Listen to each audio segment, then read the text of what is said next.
Hey, good evening, everybody. This is Joe Montallen with Writers of the Future. We're out here in Los Angeles, California, at the Writers of the Future Awards. We're going to be interviewing quite a few of the winners this week. Well, we're going to be interviewing all the winners this week.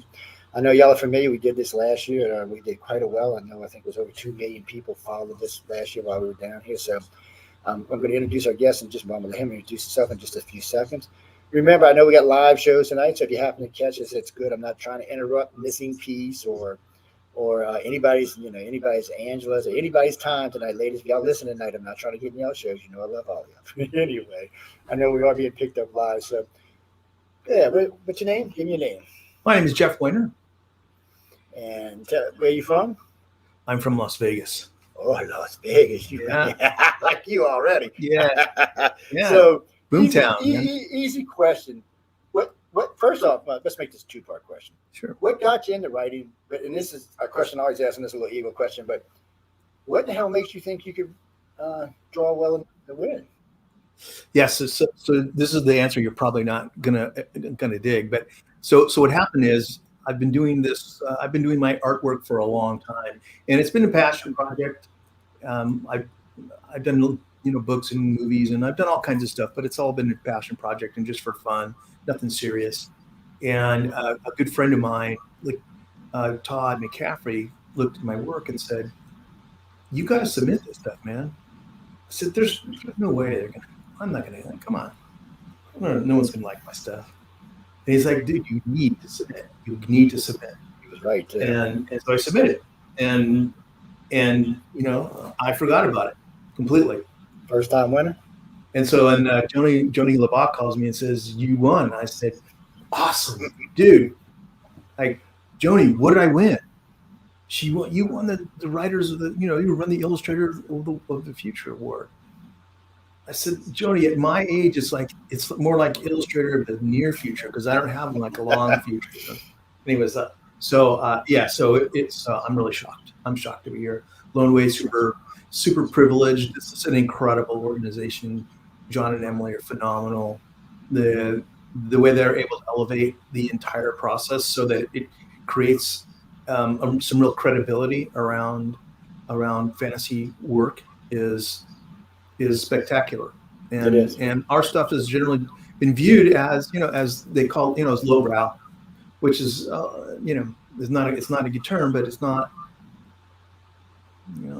It's lowbrow. We're not, some of the community would feel that fantasy art is not real art, and when you have an organization like this that's promoting it and highlighting it and has been doing so for over 30 years now, and some of the best, most prolific, and most successful writers and illustrators have come out of this, and this is the kind of organization that can move the needle. So I'm super happy to be here. Well, I'm super happy you won, and I agree with you. It took John 2 years to convince me into this, right? The first time he called me and told me, I said, "Man, come on." I said, "What are they giving? Slipping you $500 just to get signed up?" I mean, I had quite a few different groups, publishing companies contacting me because we do a lot of hosts. I have 11 hosts. That's all they do is authors. They don't do anything else, and illustrators. And over the years, if you give us $500, we'll put you in. You get your chance to get in. But that's not how it was here. And so what he was saying, ladies and gentlemen, is they're very honest here. It's exactly what they say it is. It's blind judged. I'm not kidding you. I talked to all the judges last year. It is blind judged. One person reads them over, decides what stories are going, and then they send them to the judges with. They don't care what sex you are. They don't know what color you are. They don't even know what sexual orientation. They don't even care. All they care is about your artwork, and of course, if you're a writer. Now. They don't know, Joe. They have no idea. Yeah, it's blind. They really have no idea. So there's no way for them. There's no way for any politics to get involved. It's completely blind. Oh, and that was one of the best selling points for me because I'm either a writer or illustrator. I mean, my talent when it comes to illustrating is nothing, but I was just so happy that I could actually get behind an organization that makes a difference. And I'm like, for me, meeting people like you and some of the writers is great because one, if I see your work somewhere and I say, "Oh, I know him, that's great work," or if somebody writes some new sci-fi and I see, I was like, for me, it's hope for the future because, frankly, after COVID, I'm just bored out of my mind with any sci-fi, anything. I'm not going to even lie about it. So you got to talk to Joni, and Joni's the stuff, ain't she? I mean, she is just non-stop. she's a firecracker. Well, I'll tell you, she's a firecracker, and she's super passionate. I mean, one of the other things about this place, Joe, is that everybody is super passionate and genuine. There's no nonsense here. This is really deadly serious to these. This is deadly serious for them to choose the winners, to go through the flying them in, putting them in hotels, going through the entire a week's worth of classes, and then the ultimate ceremony with this massive stage. And apparently there's over 30 different media outlets going to show up on red carpets. And, that's just a massive incentive and kind of a, shining light for people that are out trying to figure out, how to make a name for themselves, and where do they begin, and how can they differentiate themselves. And especially now, it's really so much noise, man. It's just so much noise.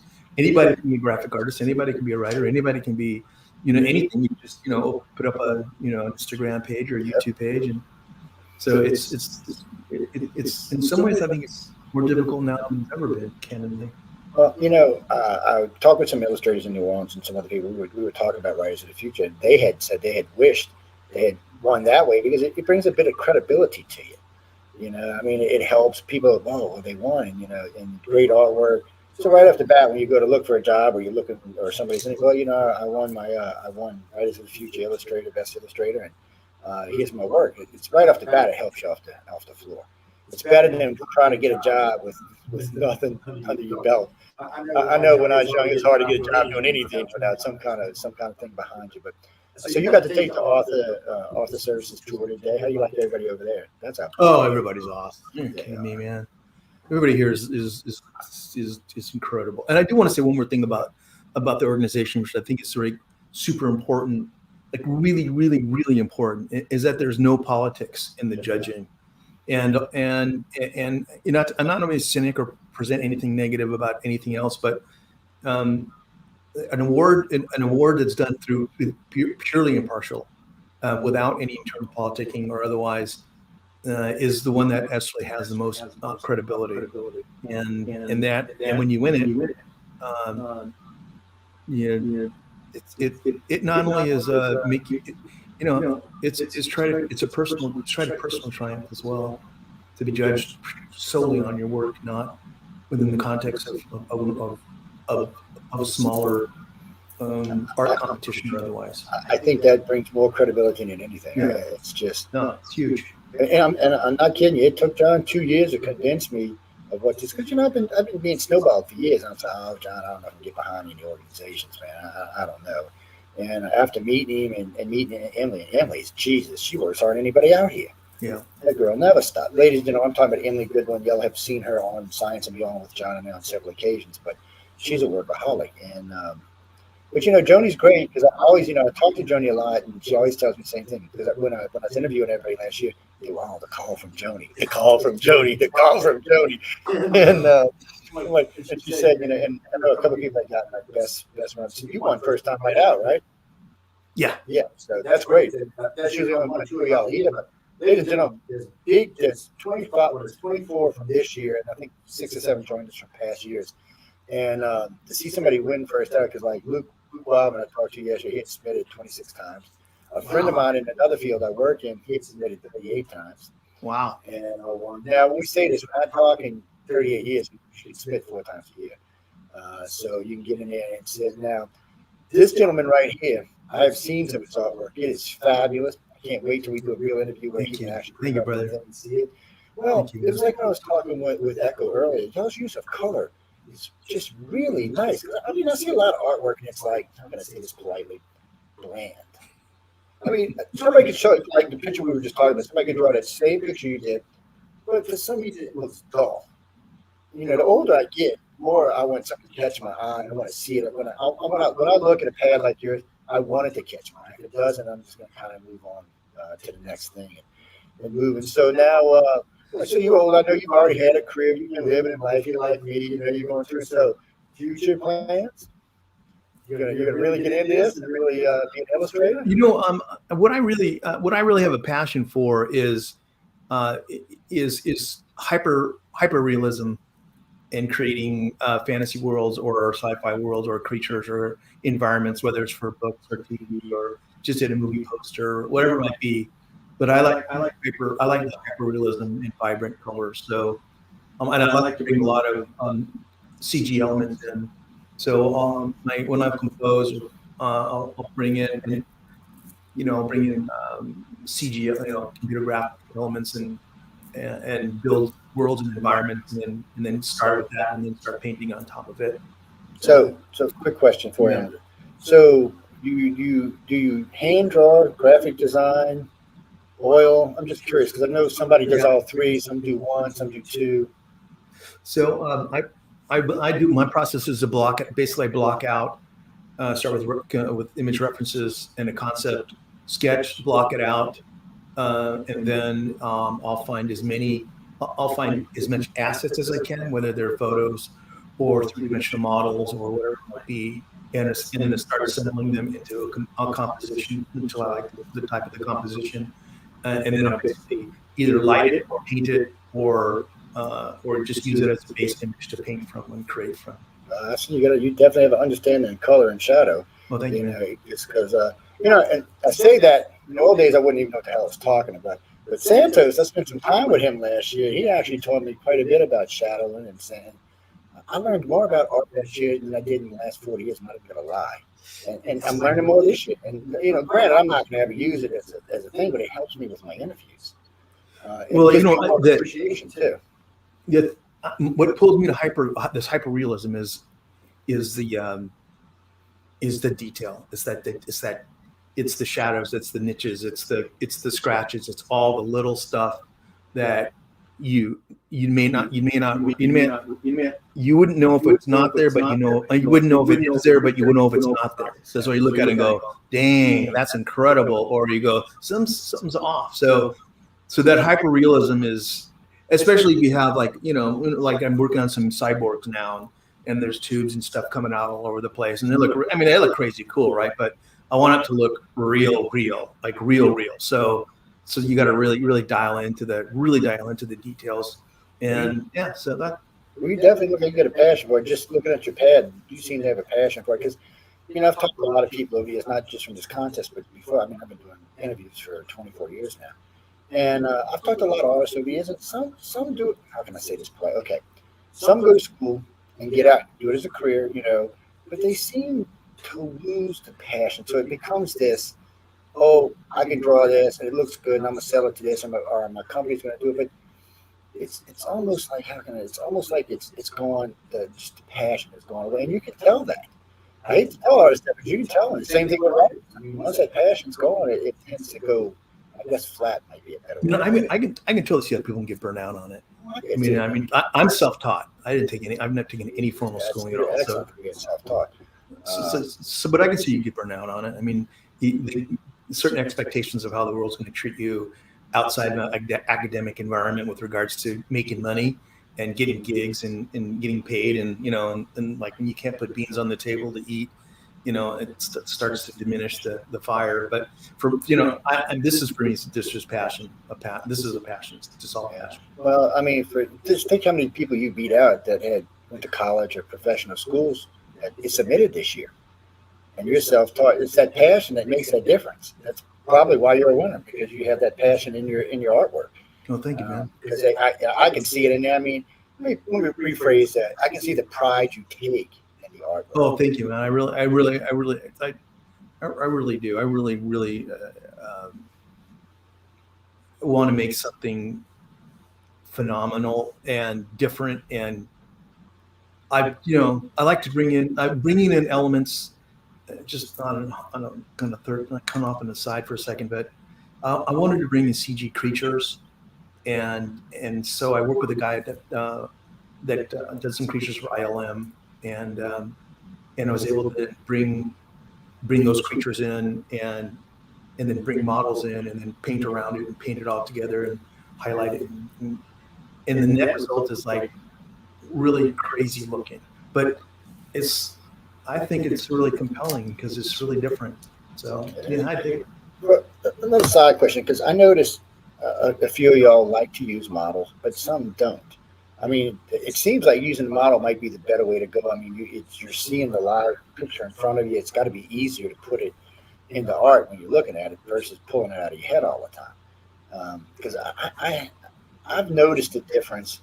I guess with Echo is the first time I really paid attention to it when she was using them last year, and I noticed that it does seem to make a difference overall in the artist the way it comes out. Because I guess anybody can draw a woman. It's just, can you get the curves right? Can you get the features right? Can you bring that softness in of a woman in and still have great artwork? I'm not sure you can actually do that without a that's but you know. So look, there's a very pragmatic piece to this. I mean, like super pragmatic, which is you have to be able to crank out a lot of stuff. Like the stuff that you saw in mine, we cranked out 48 of those in about 4 weeks. Shit, And and you're talking, those are serious pieces of work, right? And so, but you got to be able to crank, you got to be able to out production, you've got to be able to put out a lot of product. So if nothing else, having a reference to go from provides is just fast. It's a way of blocking out. It's a way of getting the perspectives right and so on. So that it's if nothing else, it's a speed thing. If nothing else, and you got to be able to produce a lot of stuff where you're not going to make any money. Yeah, because especially when you're just starting, because you can't ask for top dollar when you're first starting out, and that's like when Mike was talking a while ago when he was talking about $10 a square foot. Yeah, right. That's what I was telling him when my company does high end paint, we charge more than that. We charge $25 a square foot, and I was thinking, man, I'll put you down there. You can do murals for $10. I'm making some money off this money. And I like Mike, but I mean, I guess it's weird. It depends where you are and all what you can ask for, but. Well, yeah, you're definitely in a different market. Yeah. He's painting on the walls of buildings that are at 7-Elevens, and you're painting multi-million-dollar homes. There's probably a slightly different clientele. Well, you can tell because we just did one, and this girl who comes in and does murals for me, she's been doing it for about 30 years. I tried to get this made here. So a mural, 20 by 20 mural, runs about $25,000, and she, don't get me wrong, she's a great artist. But I got to be honest, she's not as good as y'all are. She's got a good command of color, but her overall creatures or people just don't have enough realism to them. And I mean, and you can make a creature that's a cryptozoology type creature and still make it look alive, even though it doesn't exist. She doesn't have that. She likes to do more like grapevines and stuff like that around you. And it's beautiful. I don't want to hate on it. And listen, there's probably a lot of places like restaurants that need that kind of stuff, right? She probably got a lot of experience. Oh my gosh! Wow. Yeah. But it is all work because it's a good thing. But it's very difficult to make a living doing art. Very, very difficult. It's extremely noisy. The NFT, this whole NFT thing is, that's another thing. And some people made some money, but most people, now it's almost feels like a pyramid scheme. I won't get into it because that may be a personal vibe. But it's super challenging, man. Well, my daughter was very gifted before she went to art school, and she tried to do freelance when she got out. And she was making some money, but not the kind she wanted. So she went to a corporate company who's paying her $80,000 a year. Well, now she's paying $100,000, and she's a great artist, but it's burning her out. She doesn't feel like she can draw and do what she wants. She said it's more generic. I just feel like I'm just producing every week, and I'm not feeling like I'm getting anything out. I said, "Good, you get $100,000. You get something out of it." Right. But I understand what she says, and it's one of the reasons I like doing radio. Because being in construction for 25 years, I do start to feel like sometimes I've done this 100 times, that 100 times, did this 100 times. But man, you're always great. Once it gets out there, I don't see you have any problem to get work. Like I said earlier, between John and I, you really get exposed to a lot of people. Well, thank you, man. I appreciate it. I really like the opportunity to work with anybody. Yeah, well, I just need one of our back servers come on. So there's about 17,000 people listening right now. Oh. We're recording over somebody. Shh, don't tell Trish. Trish is our resident witch. She does the missing piece. Yeah, she's a good host. But, guys, you're going to see this guy's work a lot more. I'm telling you now, you have to be paying attention. So any plans on hitting any conferences or any of the? So last year I had I did three gallery showings in Vegas, and those went pretty well. I think I really want to move the art more in the direction of movies, and with set extension and then CG and adding. I don't know. I like the concept pieces. I like the concept pieces of putting together live action with or stills or concept stills, into presentation type documents, and that go out and you have like you got to have to go sell a movie, right? You got to go hustle it up, right? So you're always going to have the money to go spend $1 gazillion and do full on CG sets, but they do have enough money to do, for example, from like a little niche market for me to be able to take pictures of their characters or their actors or whatever, and then I can take that and I can put them anywhere and do anything, and so to me, or make movie posters out of it and so on, and make it look like it's the Avengers, Oh yeah, but there may be a new line of art for you to get into. So if you're paying any attention to the new sci-fi, like the new Discovery now, which I'm not a big fan of Discovery people, so don't write to me. But they have started creating these things instead of using green screens anymore. They're actually building the rooms, but they need graphic artists to design them. Oh, dude, it's Unreal Engine 5. Yeah, it's called Unreal Engine 5. And Unreal, I'm all over that. That's just game. That's a revolution. It's game changing. It's a game changer. Oh, it's a game changer. They could do Mandalorian with it. They can do. I mean, the things they can do with it now. There was no. It was just amazing. It's just amazing. When I heard about it, I was like, really? Wow, man. This is just great. Yeah. And then, I got a friend of mine. You won't believe this. He used to work for Mattel doing tarot cards. Last I checked, he was worth about $11 billion, and he has never done any art but tarot cards. Is that right? Yeah, he's got them sold all over the planet. He was working from that day. He went freelance, and when he designs a deck, he usually charges something about $150,000 for a deck. Wow, he must be a very famous guy. About a nutcase is what he is. Bruce, if you're listening, I love you. But he a lot of the decks you see around today is his work, and then he remade like the Rider deck and a few of the other decks he remade. And but he doesn't sell anything in the United States. It's mostly in Europe, Russia, China. That's very interesting. So that means he has to have a distributor. He's got to have. Oh yeah. He's got to have someone on the other side that really knows those markets if he's here in the States. So out of all the money he's made in the last 30, 20, 28, however long it's been, he told me that only about 15% come out of the U.S. market. Is that right? I was like, dude, how are you doing this? He said, the same way you're in China. Because we're in China. We have, oh Jesus, I don't know, 4 or 5 million listeners all together in China, and because we're in 16 provinces now. Wow. And he went to China on a vacation. He met some guy over there who started distributing his stuff, and he said within 6 months he had made more money than he did his entire life in the U.S. Is that right? I'm like, dude. He said the guy told him, let's see if we can do what we can do for you in India. He said he sold more in India than in China. And that distributor is worth his weight in gold. Those are 22% or something, but still, it's well worth it. I mean, he's retired and he's taking it easy. He always tells me, when are you going to retire? So when somebody's giving me you get a big enough check? Yeah, I'm not going to get a check. But for you, I mean, it's going to be a little bit easier. I mean, I know you've been working all your life, so it probably gives you a little, you don't have to be as pushed as hard to make money right off the bat off of it. It'd be nice, I mean, but it's not a must. For me, this is a passion thing. This is a passion, and turn into making some money. I see that. And I like working with people and creative people, and I'm like old school. Like, you say what you do what you say, get it done when you say you're going to get it done. No BSing around, and when you find good people to work with, then you can collaborate on it. It's super fun. So yeah, that's that's what makes it fun, is working with really fun people. We still got about 2 or 3 minutes. We can write out any part words, anything you want to get across to anybody. I definitely want y'all to come next year. Submit people. But one quick parting thought: if you don't submit, you can't win. And nobody.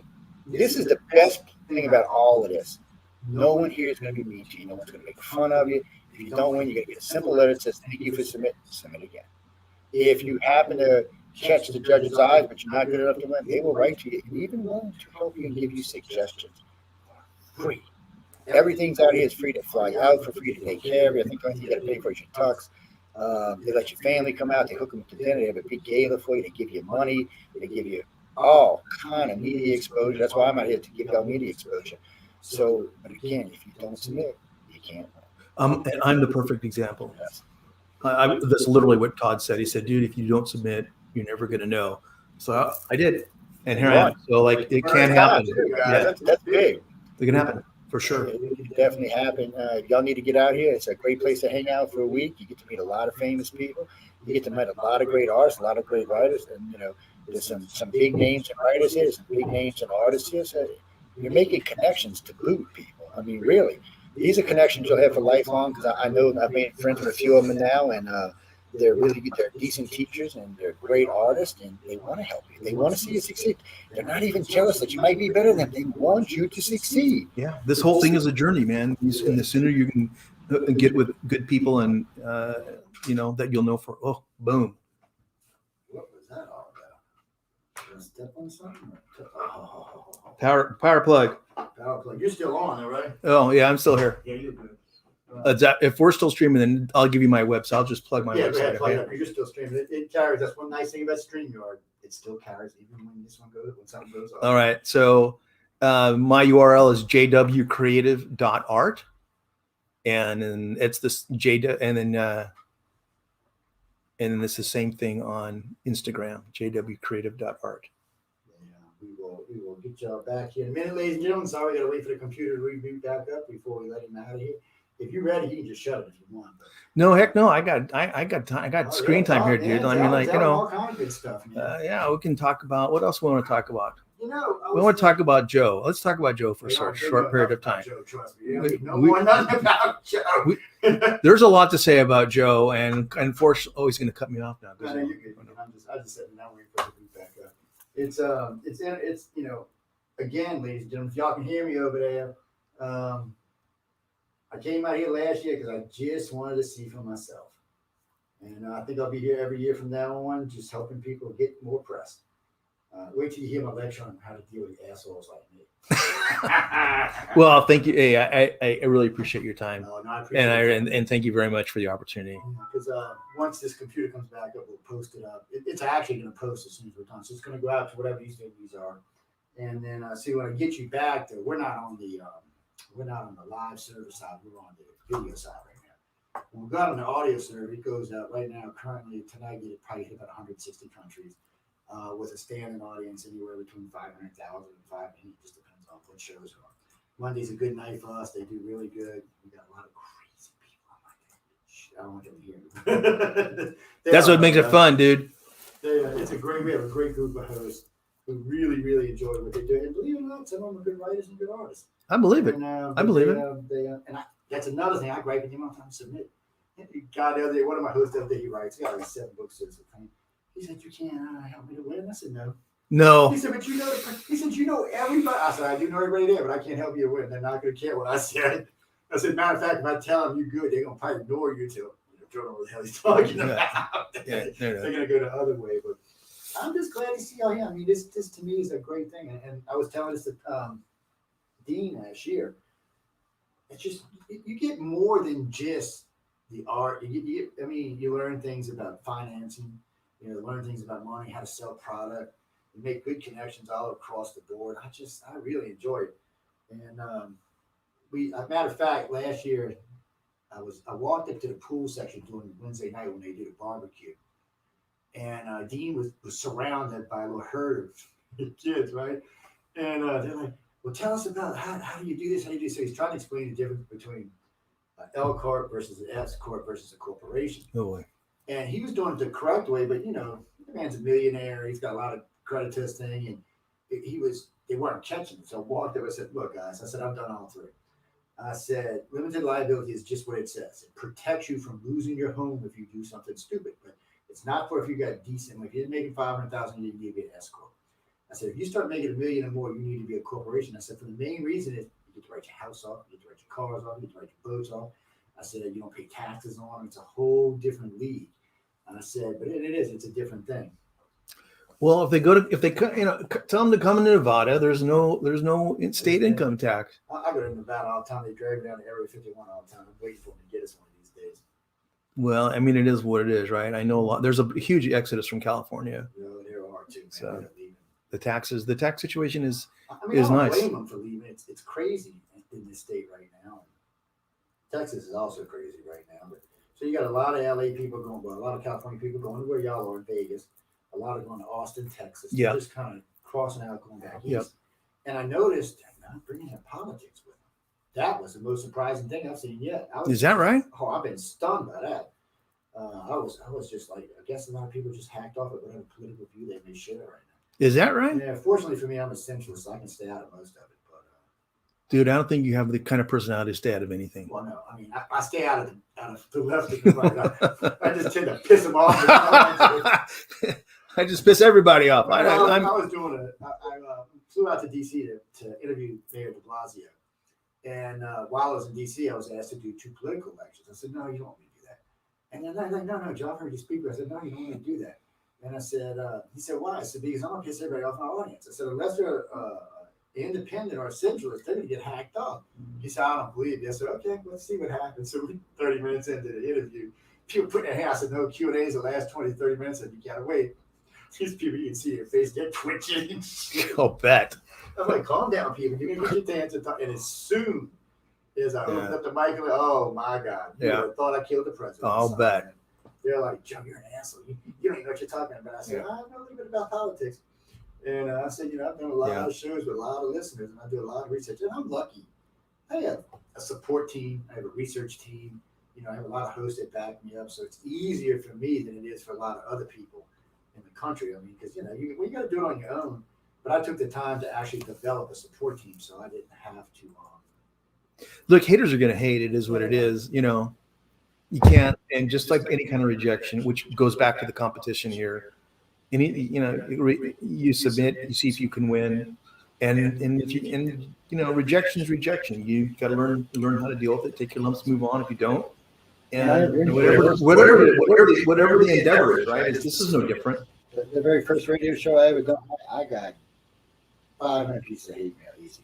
And I think there might have only been 5,000 listeners. There were 499 listeners. A producer goes, what the hell did you say? I said, you the producer, you weren't listening? He's like, well, he said, once you went off, and this guy just, I don't know, he was just ass. And I was fine. I was posting, being all sweet. And he just kept it up. And I said, I had enough of your dumbass. Let me explain to you why you're a moron. And of course, after that, it just went to hell in the hand. I did Rachel Maddow. I call her Rachel Maddow. And, interviews like that are different because, one, you do have to be a little bit more touchy about how you address things, but they fight back. They're not gonna let you just pick on them. They're gonna fight back, which I enjoy actually. So, go for it. Gene and I, y'all get this interview. This will be published, so you can go back and listen to all of it and see what he's going to give his website out again, so y'all can find him. We will have him back probably in 2 or 3 weeks. I'm going to be setting up all 4 of my shows just to do the winners from here for the next probably 2 or 3 months. I want to give them good exposure. We're coming into one of our bigger seasons, so I just want to make sure everybody gets fair exposure. I'm getting to send some of his artwork and a couple of pieces that he wants to show y'all and tell y'all how to get them. And yes, before anybody asks, they will be locked, so you won't be able to just copy and paste. Sorry, guys. We don't give artwork away. We don't give anything away for free. So now, if y'all want to make some donations, show me some love, give me some money, that's different. I can do that. But other than that, we could arrange for things to be unlocked in a little. But no, man, I've seen his work. Y'all know how bitchy and complaining I am. So he does good work. He's got a great grasp of color and shadow, which is something I haven't seen in a while. Thank you, man. Matter of fact, the only other person we have seen with that good color so far is Echo. And if y'all know who Echo is, y'all will be finding out. We'll be interviewing her soon, but just look her up. She's fairly famous, and she's a handful. She truly is. I'm not one of the artists. Actually, she was tearing up the artists left and right. She had them all lined up, straightened out. And Tom will be coming in. He's another one. Y'all just have some great teachers and some great artists coming in. They all have good careers. Some are freelance. Some have contracts or jobs with other people. You can go both ways. And then it's like that. We were just talking about the tarot cards. There's quite a few calls for tarot cards in the U.S. for some reason. I know why y'all think y'all all witches or warlocks or something, but hey, what? And you could ask this gentleman, he might design a deck especially for you. Now, I think they're cheap people, but because I get people all the time that can get somebody to design a specialty deck for me, so I'm sure I can. I said, you're going to have to explain it. Dude, I started one. Did you? I'll say some more on it, yeah. Oh, yeah. So 72 cards, people. That's a lot of artwork. That's a lot of artwork, man. That's a lot of work. Only this big. Exactly right. That's more than just artwork. That's constant. I wanted to ask you about that because when Mike was talking about that mural he did. Yeah. So how do when you do bigger pieces? I heard Echo talking about this earlier. Yeah. How do you get them from the computer to wherever you're going? Because I know sometimes things don't blow up correctly. you try to enlarge something when you take it off the computer, try to put it on something that doesn't always work. So you got a way you do it, or out of here if I turn the damn computer off again. Oh, and so I try to do a 1-to-1 scale at 300 DPI, and so I work. What the file says I work with are just ridiculous 20 gigs, 30 gigs. They're massive. Yeah, that's big. But I know that or if it's going to be like, the side of a building kind of thing, I'll do it at a scale, maybe half scale or quarter scale at a really high resolution, because I know when we enlarge it and a lower resolution, you can do for larger prints, and it will be out okay. So, but I mean, I don't personally. I like to go 1-to-1. I like to look at it. That makes sense. 1-to-1. To put it in perspective, people, our average 2-hour video archive is less than a gig, and even when we do it in high def, it's barely a gig. Yeah. So that should give you an idea. That's 2 hours of video running nonstop. If he's talking 30, that's a lot, guys. Yeah. That's serious high def. I mean, that's serious. That's really getting into it. Like, go ahead, give me your website, email. JW. Okay, it's jwcreative.art. That's pretty damn easy. See, that's one of the things I tell everybody when we start this out. You want people to email you, make it an easy one. It's easy, man. See, like when I use LikeArtCox.net, it's easy. My company email I got rid of because it used to be SNJ Maintenance Solution this long. Yeah, I said, man, I can't use it. That's a thing to do, guys. But we got to get out of here because we're going to be doing a few more interviews. Thanks, Joe. No, you were great. I had a great time. Man, I appreciate it Guys, very much. remember, go check out his art. We're going to have him back in a couple of weeks. We'll get his art displayed for y'all to take a good look at and take it on. I'm going to have him send me a thing. I'm going to use one of them for the the thumbnail for this archive when I post it later. So for everybody listening right now, any moans, clones, bitches, or gripes, call Michelle because I don't care. On that note, good night, and we'll see y'all soon.